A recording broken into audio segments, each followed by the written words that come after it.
एक छोटी सी लड़की थी, नाम था छुटकी। उसके पापा साइकिल पर गांव-गांव घूमकर छोटा मोटा सामान बेचा करते थे। लेकिन एक दिन पापा साइकिल चलाकर घर आ रहे थे, तभी रास्ते में एक तेज गाड़ी ने टक्कर मार दी और उस दिन के बाद पापा कभी वापस घर नहीं आए। तब से घर में सिर्फ भयानक खामोशी रह गई। अब माँ को दोनों का पेट पालने के लिए दिन भर लोगों के घर बर्तन साफ करने जाना पड़ता था और छुटकी घर में अकेली रहती थी। छुटकी बहुत छोटी थी, लेकिन उसे पापा की बहुत याद आती थी। उसे याद था कैसे पापा अपनी साइकिल पर उसे और मम्मी को बिठाकर गांव में घुमाया करते थे। एक दिन माँ को काम से लौटने में देर हो रही थी, इसलिए छुटकी घर के बाहर एक पुराने सूखे पीपल के पेड़ के नीचे जाकर माँ का इंतजार करने लगी। तभी उसे एक आवाज सुनाई दी, छुटकी।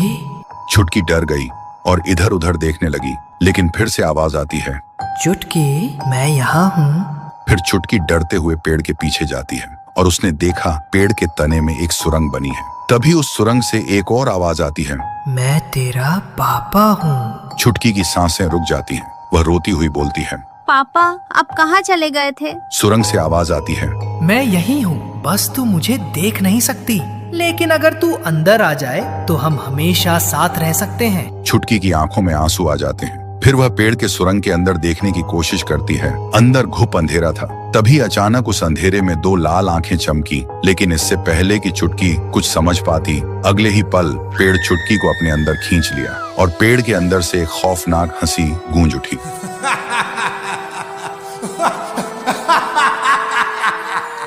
फिर रात को जब माँ घर आती है तो छुटकी को आवाज लगाती है, चुटकी, मेरी गुड़िया, बेटी कहाँ है तू? पर कोई जवाब नहीं आता। फिर वह घबराकर घर के बाहर दौड़ती है, पागलों की तरह हर तरफ ढूंढती है, पड़ोसियों से पूछती है, लेकिन किसी ने कुछ नहीं देखा।